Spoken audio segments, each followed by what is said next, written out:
మంచు family fight కొనసాగుతుంది. Mohan Babu, Vishnu versus Manchu Manoj అన్నట్టుగా వార్ జరుగుతుంది. ఈ సమయంలో మరో ఆడియో విడుదల చేశారు మోహన్ బాబు. కుటుంబ సమస్యల్లో తమ అనుమతి లేకుండా ఇతరులు జోక్యం చేసుకోవచ్చా అంటూ ఆయన ప్రశ్నించారు. తాము నటులం కాబట్టి మా విషయాలు ఉన్నవి లేనట్టుగా చెప్తున్నారన్నారు. మనోజ్ రాత్రి 8 గంటలకు గేటు తోసుకొని రావడం తప్ప రైటా అని ప్రశ్నించారు.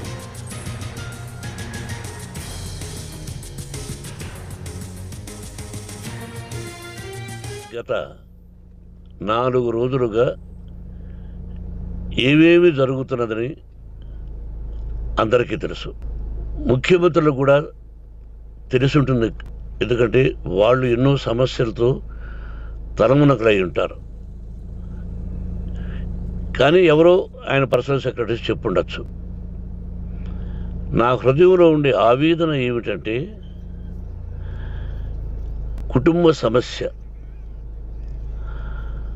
కుటుంబ సమస్యల్లో ఎవరైనా పర్మిషన్ లేకుండా ఇతరులు జోక్యం చేసుకోవచ్చా? మీరే ఆలోచించండి. 100కి 100% అనాల్సిన అవసరం లేదు. కనీసం 95-98% కుటుంబ సమస్యలు ఉంటూ ఉంటాయి. అంటే మేమంతా నటులం కాబట్టి మా విషయాలు, పాపులర్గా ఉన్న రాజకీయ నాయకుల విషయాలు, కొంతమంది ఉన్నవి లేనివి, లేనివి ఉన్నవి చెబుతూ ఉంటారు. చెప్పేవాడు కూడా ఆలోచించాలి వాళ్ళ మనసులు, వాళ్ళ కుటుంబ సమస్యలు అని. ఇదంతా ప్రజలకు తెలుసు. కానీ ఎందుకులే మన పనులు మనం చేసుకుందాం అని అందరూ సైలెంట్గా ఉన్నారు. ఇప్పుడు ప్రజలు కూడా, కొంతమంది రాజకీయ నాయకులు కూడా ఆలోచించుకోవాల్సిన విషయం. విజువల్స్ చూడండి, టీవీల్లో వస్తున్నాయి, సోషల్ మీడియాలో వస్తుంది.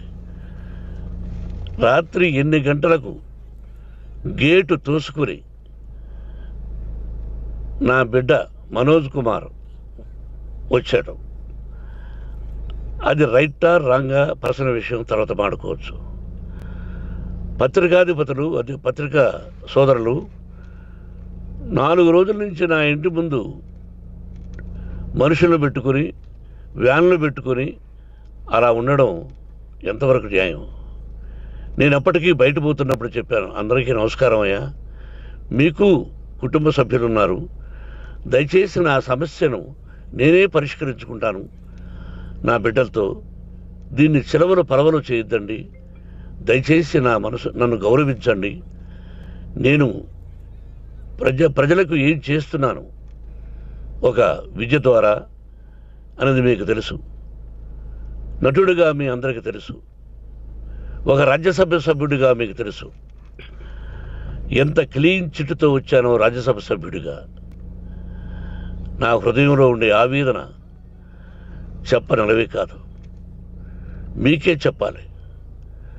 ఈ రోజున ఈ మీడియా సోదరులు ఎంత కల్పితాలు, ఎంత నెగటివిటీ నన్ను గురించి చెప్తున్నారో మీ అందరికీ తెలుసు. దానికి నేను బాధపడడం లేదు. మీరు ముఖ్యంగా తెలుసుకోవాల్సింది, రాత్రుల్లో గేటు తోసుకుని, గేటు పగలగొట్టి పర్మిషన్ లేకుండా ఎవరైనా రావచ్చా? మీరే చెప్పండి. వచ్చిన వాళ్ళు అందరూ మీడియా సోదరులా, లేకపోతే ఇంకెవరైనా నా మీద పగ, రాగద్వేషాలతో ఏదో ఒక ఛానల్ చేతులు పెట్టుకుని అలా వచ్చి ఉంటారేమో సందేహం.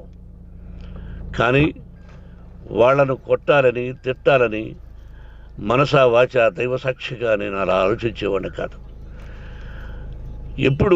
ఎందుకు వాళ్ళు ఉద్యోగస్తులు, నేను కూడా ఉద్యోగస్తునే, అందరూ కూలివాళ్ళం. భగవంతుడు ఇస్తుంటాడు మనకు కూలి. ఎవరికి ఏమిటనేది ఆయన నిర్ణయిస్తాడు. ఇది మీ అందరికీ తెలుసు. వాళ్లకు నేను చెప్పినా వినకుండా ముందు నమస్కారం పెట్టాను. అయినా అతను నేను కొట్టామనే చెప్తున్నారు తప్ప, మైక్ తీసుకెళ్ళి నోట్లో పెట్టాము, నా కన్ను పోవలసింది. కన్ను పోయి ఉంటే అప్పుడు నేను కేసులు పెట్టాలి. నా కన్ను పోలేదు, కొంచెం తగిలింది కంటి కింద, నేనే ఎస్కేప్ అయ్యాను. లేకపోతే నా జీవితం గుడ్డిదయ్యేది. అతనికి తల కాదు, చెంప మీద తగిలిందన్నారు. ఓకే, ఆ చీకట్లో ఎలా జరిగిందన్నది వాస్తవమే.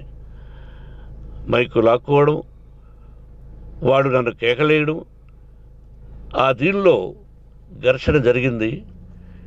నేను కొట్టిన దెబ్బ అతనికి తగిలింది అన్నారు. దానికి హృదయపూర్వకంగా బాధపడుతున్నా. అతను నాకు తమ్ముడే. ఒక తల్లి బిడ్డలం కాకపోయినా I love them, I like them. అటువంటిది ఈ రోజుకి బాధపడుతున్నా నేను. అయ్యో, అతని భార్య ఎంత బాధపడుతుందో, అతని పిల్లలు ఎంత బాధపడుతున్నారో అని నేను ఆలోచిస్తున్నా. మరి నేనెంత ఆవేదనకు గురి హాస్పిటల్లో అయ్యానో. నటించింది సినిమాలో నటిస్తాను తప్ప నిజ జీవితంలో నటించాల్సిన అవసరం లేదు. నాకున్నది ఒకటి ధైర్యం, సాహసం, నీతిగా, న్యాయంగా, ధర్మంగా బ్రతకాలన్నది నా ఆలోచన. ఎందుకు కొట్టాలి? గేటు బయటుండి నేనేమైనా అసభ్యకరంగా వాళ్ళని కొట్టుంటే డెఫినెట్గా నా మీద 50 కేసులు కాదు 100 కేసులు పెట్టి నన్ను అరెస్ట్ చేయొచ్చు. లేకపోతే నేనే పోలీస్ స్టేషన్కి పోయి, అయ్యా, ఆవేశంలో నా ఇంటి బయట ఉన్న వాళ్ళను కొట్టాను, నాది తప్పే అని పోలీస్ స్టేషన్కి ధైర్యంగా పెడతాను. కానీ ఇంటి లోపలికి వచ్చి నా ఏకాగ్రతను, నా మనశ్శాంతిని భగ్నం చేశాడు. ఆల్రెడీ నా బిడ్డ చేస్తున్నాడు. అయినా నీ కన్నబిడ్డ, ఎప్పటికీ నీ కన్నబిడ్డే. ఏదో ఒక రోజున న్యాయం జరుగుతుంది, మేము కూర్చొని మాట్లాడుకుంటాం. దీనికి మధ్యవర్తులు అక్కర్లే. కుటుంబ సమస్యలకు బయట వాళ్ళని పిలిపించి ఇలా చేయండి, మీరు ఇలా మాట్లాడండి అని చెప్పక్కర్లే. కట్టు బట్టలతో మద్రాసుకు వెళ్ళేవాడిని. ఆల్రెడీ మీకు చెప్పాను. పైసా లేకుండా కట్టుబట్టలతో, చెప్పులు సగం కింద అరిగిపోయి అలా వెళ్ళినవాడిని. మా తల్లిదండ్రులు అద్భుతమైన జన్మను ప్రసాదించారు. ఒక్క పైసా ఇవ్వాల. నా కష్టార్జితంతో నేను సంపాదించి ఈరోజు నేను కులమతాలకు అతీతంగా 25% ఫ్రీ ఎడ్యుకేషన్ ఇస్తూ, నా స్థాయిలో నాకు తగిన సహాయం చేసుకుంటూ, వరద బాధలు వచ్చినా, ఇంకోటి వచ్చినా, అన్నయ్య ముఖ్యమంత్రిగా ఉన్నప్పుడు కూడా ఎన్నో చేశాను. బట్ అవి మర్చిపోయి ఈరోజు కొట్టింది మాట్లాడుతున్నారు. ప్రజాప్రతినిధులారా, నా అభిమానులారా, తెలుగు ప్రజలారా, తమిళ, మలయాళం, కన్నడ అభిమానులారా, ఆలోచించండి. నేను చేసినది తప్పు, కొట్టినది తప్పు. ఏ సందర్భంలో కొట్టాల్సి వచ్చింది? మీ ఇంటికి దూరితే ఒప్పుకుంటారా? మీ ఏకాగ్రతను భగ్నం చేస్తే ఒప్పుకుంటారా? మీరే ఆలోచించండి. న్యాయాధిపతులు కానీ, ప్రజాప్రతినిధులు కానీ, అభిమానులు కానీ, వ్యాపారస్తులు కానీ, ఇదే మీడియా ప్రతినిధులు కూడా వాళ్ళ ఇళ్ళలోకి ఎవరైనా దూరి, ఏయ్ మన గురించి ఇలా రాశావు అని ఆ ఇళ్ళల్లోకి ఒక 10 మంది వెళితే వాళ్ళు దండం పెట్టి పంపిస్తారా? ఏం చేస్తారు చెప్పండి. మీకు టీవీలు ఉన్నాయి, మాకు టీవీలు లేవు. నేను కూడా రేపు టీవీ పెట్టచ్చు. అది కాదు గొప్ప. నా హృదయపూర్వకంగా చెప్తున్నా, అతని మనసును బాధ పెట్టినా, అతను గాయమైన దానికి చాలా చింతిస్తున్నాను. చింతించే లాభం ఏమిటండి అంటే, మరి ఏం చేయాలి? మీరు చేసిందేంటి?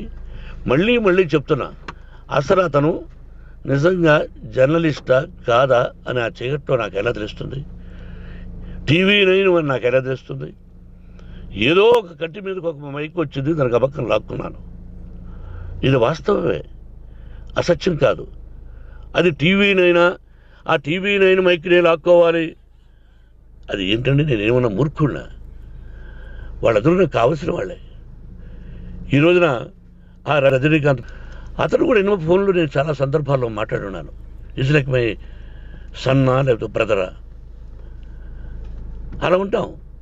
మరి ఈ విషయంలో మాత్రం మీరు అందరూ అంటే మీరు చేసినది తప్పు అని మీరు ఒక్కరు అనలేదే.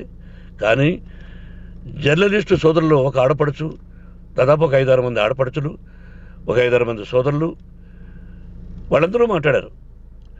కొట్టడం తప్పైనా ఏ సందర్భంలో కొట్టవలసి వచ్చింది, ఇవన్నీ క్లియర్గా మాట్లాడారు. ఆయన్ని మీరు చెప్పరు. కాబట్టి పైన భగవంతుడు చూస్తున్నాడు. పోలీస్ అంటే నాకు ఇష్టం. ప్రజలను కాపాడవలసిన బాధ్యత వాళ్ళది, రక్షణ కల్పించవలసింది. నా విద్యాలయానికి కూడా ఐపీఎస్లు, ఐఏఎస్లు అయిన విద్యార్థులు ఉన్నారు.